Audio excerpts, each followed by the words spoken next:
जय श्री राम। शनिदेव होने जा रहे हैं वक्री 30 जून 2024 को और 14 नवंबर 2024 तक शनिदेव वक्री रहेंगे। इस वक्री होने का आपकी राशि पर क्या प्रभाव होगा, इसका विस्तार से जानकारी आज आपको इस वीडियो में के माध्यम से मिलने वाली है। जब भी शनि, मंगल और बृहस्पति जो कि लगभग प्रत्येक वर्ष वक्री होते हैं, ये सूर्य की गति के कारण वक्री होते हैं। यानी जब भी ये तीनों ग्रह सूर्य से दूर चले जाते हैं, सामान्य तौर पर 120 से लेकर 190 डिग्री के दूरी अगर सूर्य की शनि, मंगल या बृहस्पति से बनती है तो शास्त्र के अनुसार इन तीनों को बाह्य ग्रह कहा गया है और सूर्य से दूर होने के कारण वक्री होते हैं। और जब भी कोई ग्रह सूर्य के पास होता है तो अस्त होता है, कमजोर होता है। सूर्य से दूर होता है तो वो वक्री होता है और वक्री होने के कारण वो ग्रह मजबूत अवस्था में होता है। उसी मजबूत स्थिति, उसी वक्री होने के बारे में आज हम इस वीडियो में बात करेंगे कि 137 दिनों के लिए शनिदेव वक्री हो रहे हैं। अब शनिदेव अपनी कुंभ राशि में वक्री होंगे। पिछले राशि की तरफ इनका मूवमेंट होगा, लेकिन ये रहेंगे इसी राशि में। और इस दौरान ये धन के कारक गुरु यानी बृहस्पति के पूर्वी भाद्रपद नक्षत्र में भी गोचर करेंगे और उसी गोचर के अंदर ये वक्री होंगे। क्या होता है वक्री ग्रह? शास्त्र के अनुसार सामान्य तौर पर अगर हम वक्री ग्रह को देखते हैं तो वो एक रुका हुआ प्लेनेट प्रतीत होता है। एक स्तंभन की क्रिया होती है, एक रुका हुआ होता है। ऐसा लगता है कि वो ग्रह रुका हुआ है, स्टेशनरी पोजीशन जिसको हम कहते हैं। और रुका हुआ प्लेनेट पृथ्वी से देखने पर प्रतीत होता है कि वो उल्टा चल रहा है, इसलिए ऐसे ग्रह को हम वक्री कहते हैं। और ये कारण सिर्फ सूर्य से दूरी के कारण ही होता है। जब ग्रह की चाल धीमी हो जाती है, ग्रह उल्टा चलना प्रतीत होता है, तो उसके फलों में भी कहीं ना कहीं स्थितियों में उतार चढ़ाव देखे जाते हैं। सामान्य तौर पर ग्रह को शक्ति या शक्तिशाली कहा गया। शारावली शास्त्र में इसके बारे में बहुत ज़्यादा विवरण हुआ है, जहाँ पर महर्षियों ने ये कहा गया है कि जब कोई ग्रह वक्री हो तो उसको कुंडली के अंदर चेष्टा बल प्रदान होता है। यानी वक्री ग्रह को कहीं ना कहीं एक अच्छा और बेहतर ग्रह ही माना जाता है। लेकिन यह निर्भर करता है कि वक्री ग्रह आपकी कुंडली की स्थितियों पर भी के अनुसार भी फल देता है। अगर आपकी कुंडली के अंदर कोई ग्रह खराब स्थान में बैठा हुआ है और गोचर में भी वो ग्रह वक्री हो गया है, कुंडली में भी वो वक्री है, तो वह ऐसा ग्रह और अधिक अशुभ परिणाम दे सकता है। तो वहीं कोई ग्रह, जैसे हम शनि के बारे में बात कर रहे हैं, शनि अगर आपकी कुंडली के अंदर अशुभ भावों में है और अशुभ भावों में ही वक्री हो जाए तो वो बहुत खराब रिजल्ट दे सकता है।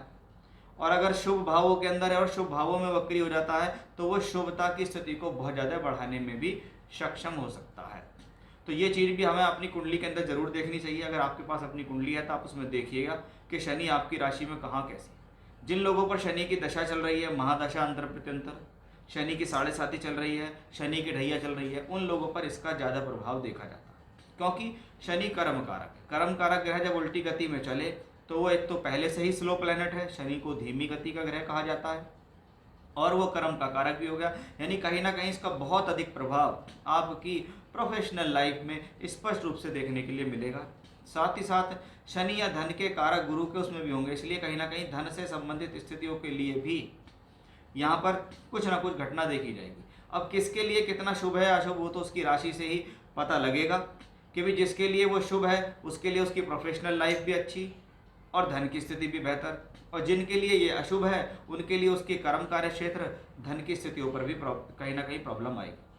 सभी के लिए कुछ कॉमन उपाय मैं आपको बता रहा हूँ कि जब तक शनि वक्री और अगर आपको किसी प्रकार की प्रॉब्लम होती है, ऐसी स्थिति में आप एक स्टील के लोटे में जल भरकर उसमें थोड़े से काले तिल डालकर अगर शिवलिंग पर त्र्यंबकम मंत्र का जाप करते हुए जल चढ़ाते हैं रोजाना तो आपको काफ़ी रिलीफ मिलता है। पीपल पर शाम के समय पर सरसों के तेल का दिया जलाना शनिवार के समय पे, और वहीं पर बैठकर शनि के बीज मंत्रों का जाप करना, ओम शम शनिश्चराय नमः या ओम प्राम प्रीम प्रम सह शनिय नमः, या कोई आप वैद्य पौराणिक मंत्र ओम शन्नो देवी रविष्टया आपो भवन्तु पीतये शन्योर्भिस्रवन्तु नः, इस मंत्र के भी जाप कर सकते हैं। या अपने घर पर बैठकर भी पश्चिम दिशा की तरफ मुंह करके भी आप इन मंत्रों का जाप इस दौरान कर सकते हैं। रोजाना भी कर सकते हैं तो भी आपको लाभ मिलेगा। किसी गरीब और जरूरतमंद लोगों को अन्न का दान करना भी ऐसी स्थिति में शुभ होता है। यहाँ धन का दान नहीं करना है, अन्न का दान करना आपके लिए बेहद शुभ होता है। आप चाहें तो इस दौरान कुछ समय के लिए 7 मुखी रुद्राक्ष भी काले धागे के अंदर शनिवार की शाम को संध्या के समय पर धारण कर सकते हैं, यह भी आपके लिए शुभ रहेगा। अब देखते हैं कि आपकी राशि के अनुसार शनि जब वक्री होंगे तो क्या प्रभाव होगा, क्योंकि ये वो प्रभाव था जो कॉमन सभी राशियों पर देखा जाता है, और यही वो उपाय थे जो कॉमन सभी राशि कर भी सकती हैं। अब स्पेशली देखते हैं कि आपकी राशि पर इसका क्या प्रभाव होने वाला है। जब बात करते हैं कि मिथुन राशि के जातकों पर जब शनि वक्री होंगे तो क्या प्रभाव होगा। शनि आपकी राशि से 8वें और 9वें घर की जिम्मेदारी निभाते हैं। अष्टम भाव जिसको अड़चन दुविधा और परेशानी का भाव कहते हैं, अष्टम भाव जिसको हम शुभ नहीं मानते क्योंकि ये त्रिक भाव है। 6, 8, 12 त्रिक भाव होते हैं। इनमें बैठा हुआ ग्रह, इनसे संबंध बनाता हुआ ग्रह किसी ना किसी प्रकार से जीवन में प्रॉब्लम देता है। अगर मोटे तौर पर समझा जाए तो मिथुन राशि हो या मिथुन लगन हो, उनके लिए शनि 50-50 रिजल्ट देने वाला प्लेनेट है, क्योंकि वो 8वें और 9वें दोनों का स्वामी है। एक भाव अच्छा है, एक भाव खराब है। एक भाव 8वां है, एक भाव 9वां है। 8वां भाव अड़चन दुविधा परेशानी का है तो 9वां भाव धर्म का, भाग्य का, लक्ष्मी त्रिकोण है। अब शनि नवम भाव में ही वक्री हो गए। नवमेश नवम में बैठा है, इसलिए कहीं ना कहीं शनि अष्टम से ज़्यादा नवम के फल देंगे, क्योंकि वो नवम भाव में है। जब शनि नवम भाव में है, जब तक मार्गीय अवस्था में है तब तक वो शुभ फल कह सकते हैं, क्योंकि शनि की मूवमेंट पॉजिटिव तरीके से जाती है। लेकिन अब शनि वक्री हुए, वक्री चलता हुआ प्लेनेट जिस भाव में है, मैंने कहा था कि अगर वो केंद्र त्रिकोण में बैठा है और वक्री हुआ है तो वो बली माना जाता है। लेकिन इसकी मूवमेंट, इसकी जो चाल है वो पिछले घर की तरफ भी आती प्रतीत होती है। और जब कोई ग्रह पिछले घर की तरफ आता है और वो पिछला घर क्या हो, 8वां हो, 6ठा हो या 12वां हो, यानी खराब भाव हो, तो खराब भाव की तरफ क्या था, व्यक्ति के मन में डर होना शुरू हो जाता है। ऐसी स्थिति में अवश्य आपको महसूस होगा कि आपका जो काम है वो पहले से कुछ डिले हो गया, कुछ स्लो हो गया, रिजल्ट आपको पूरा नहीं मिल रहा। आपको ऐसा लगेगा कि कहीं कुछ गलत ना हो जाए, कहीं मेरे साथ कोई परेशानी ना हो जाए, कहीं जीवन में कोई समस्या ना बन के आ जाए। ये चीज़ भी शनि आपको इस वक्री तत्व के दौरान देगा, क्योंकि इसकी मूवमेंट अष्टम की तरफ है और 8वां घर आपके मन में घबराहट और परेशानी देता है। 8वां घर जीवन में आपको डराने की कोशिश करता है। आपके मन में रहता है कि पिछले समय में मेरा काम डाउन गया था, पिछले समय में मुझे जॉब में प्रॉब्लम आई थी, पिछले समय में व्यापार में हानि आई हुई थी, कहीं फिर तो ऐसा नहीं हो जाएगा, इस प्रकार का डर दिखाई देगा। लेकिन ऐसा होगा नहीं, ये बात आप ध्यान रखिएगा, ऐसा होगा नहीं, लेकिन इस प्रकार की चिंताएं आपके मन में जरूर चलेंगी। इसलिए अपने आप को सेल्फ मोटिवेट रखना बहुत ज़रूरी है, धैर्य रखना बहुत ज़रूरी है। काम में देरी होने के संकेत दिखेंगे, काम में विलंब आने के संकेत दिखेंगे, काम के अंदर प्रॉब्लम आने की सिचुएशंस बनेंगी, ये मैं आपको क्लियर बता रहा हूँ। लेकिन आपको उतने ही बेहतर तरीके से उस काम में लगे रहना है, उतने ही धैर्य से लगे रहना है। अन्यथा आप जहां आपने अपना धैर्य खोया वहां परेशान होंगे। होना कुछ नहीं है, लेकिन प्लेनेट का क्या फल होता है, वो आपको डर देता है।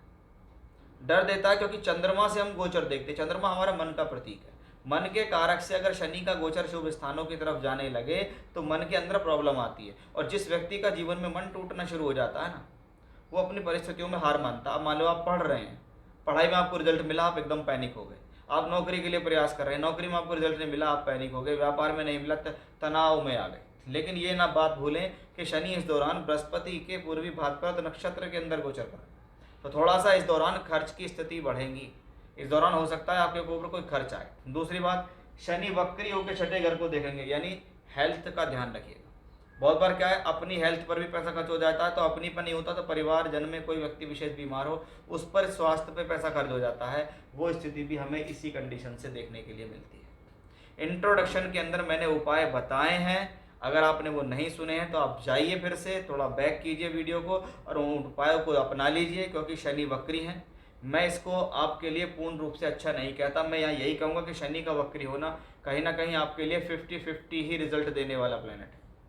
अब ये 50-50 रिजल्ट अगर आपको चाहिए, इसको और पॉजिटिव बनाना है, नेगेटिव को पॉजिटिव बनाना है, तो बातों का भी ध्यान रखना है और उपाय भी करने हैं। देखिए आपको निश्चित लाभ मिलेगा।